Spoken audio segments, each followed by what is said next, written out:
In this video, we're going to talk about if there was only one accessory that I could buy for my RV, this would be it. And you're going to want to watch it because it can save you hundreds, if not thousands of dollars.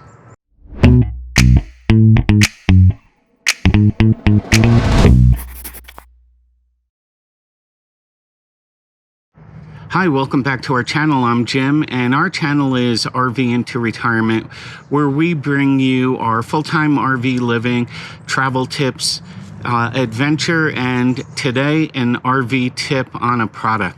So the product that I'm talking about is right here, and if I had only one accessory that I could buy, or the first accessory you should buy, is a Hughes Autoformer. So what is a Hughes Autoformer?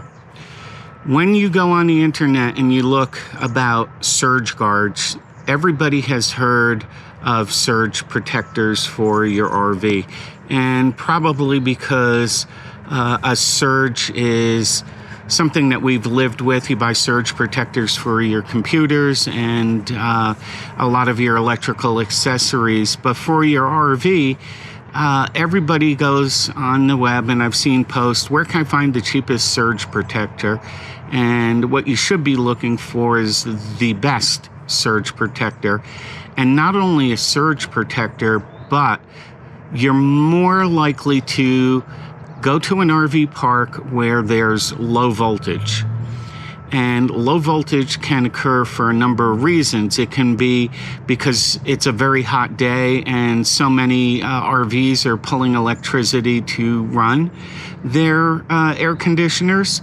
And the park that I'm staying at right now had this notice that I'm going to post over here that, to try to run some of your appliances on propane because of the excessive heat this summer. And so the other reasons are poor wiring in an RV park, just overloaded. Some communities have brownouts where there's a lot of forest fires in California, for example, and the power companies lower the power, if not shut it all the way off. So what does the Autoformer do for you? The Autoformer will boost your electricity if it falls below 113 volts. So how do you know what your voltage is? They sell little meters that plug right into an electrical receptacle, and you can monitor what your voltage is in your RV. But if you have an Autoformer, it's going to monitor it automatically for you. So anytime the voltage drops below 113 volts, it's going to boost it by 10%. If the voltage is 114 and above, it's going to boost it by 2%, up to 120 volts. This also has a built-in surge protector, so there is no reason to go ahead and buy a surge protector in addition to this. It has one built in, and it's replaceable, so that if you ever do experience a voltage spike, that it comes out and you can replace it. In fact, they'll replace it for free in the first 2 years, according to their website.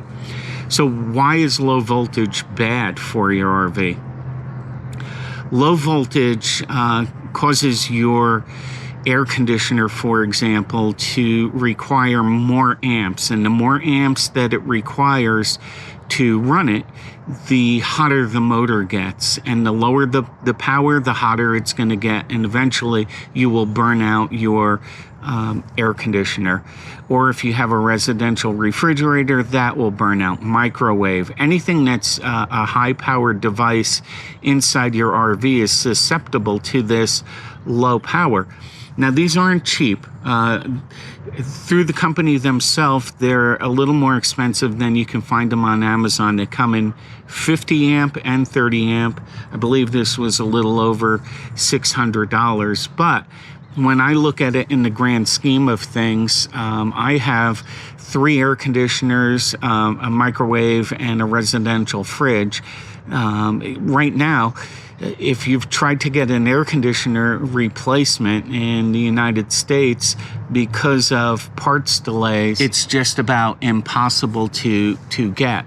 So my recommendation is protect your investment. I don't care if you spent $10,000 to $500,000 on your RV. $600 is a drop in the bucket, and you should budget for it.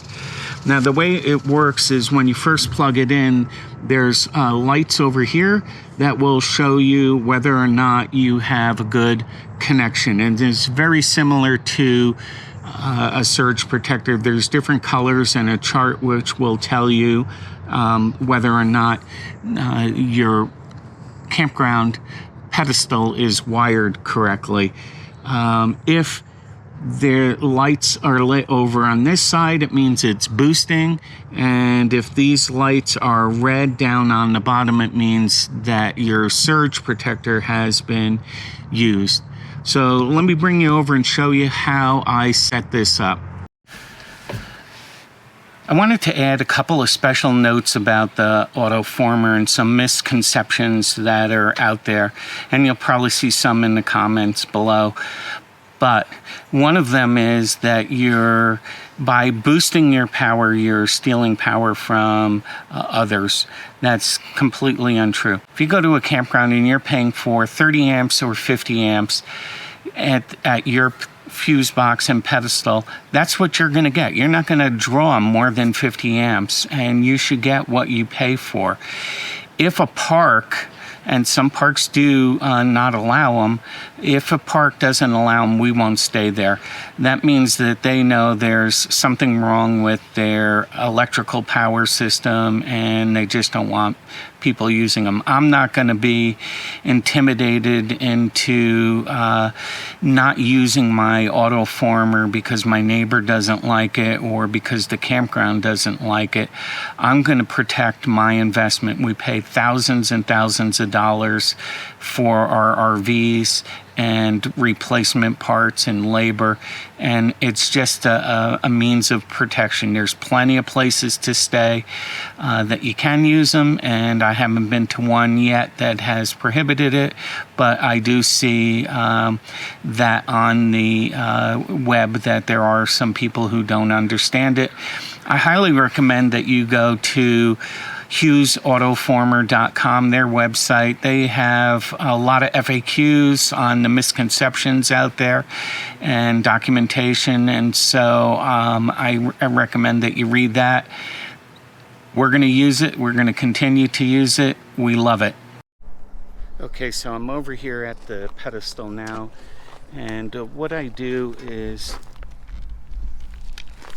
the first end that I plug in is into the pedestal, and so then once that's plugged in, I'm going to flip on the circuit breakers and I'm going to check my lights.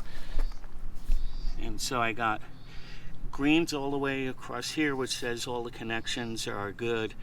My surge protection is green, so it means it hasn't been used up, and right now there's not boosting required. Once I get all those green lights, what I'll do, turn the fuses back off,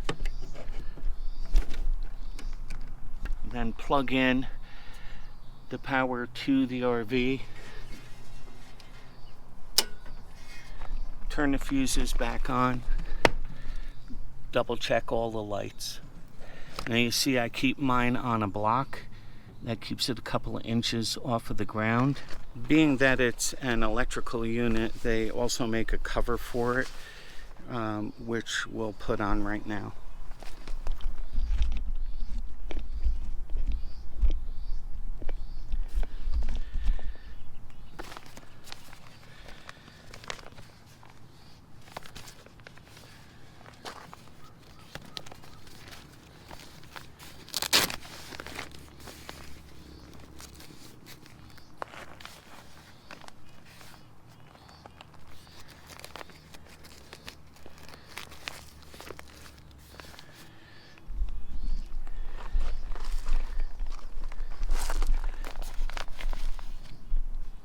A lock does come with it. It's kind of weak.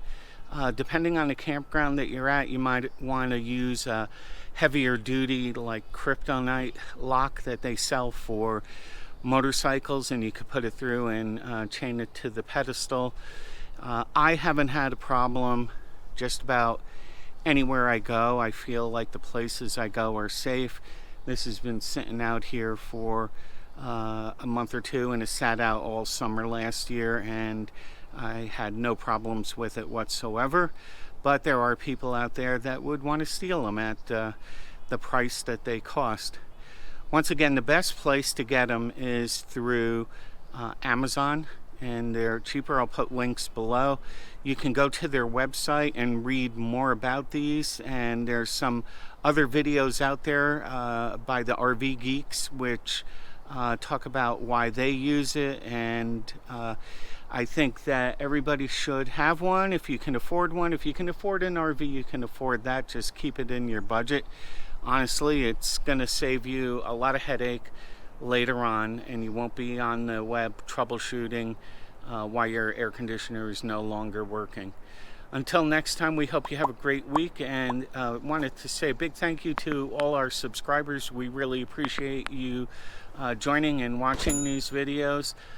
We do have a new merchandise store on our website where you can get our logo, some stickers, and any other things that you may want.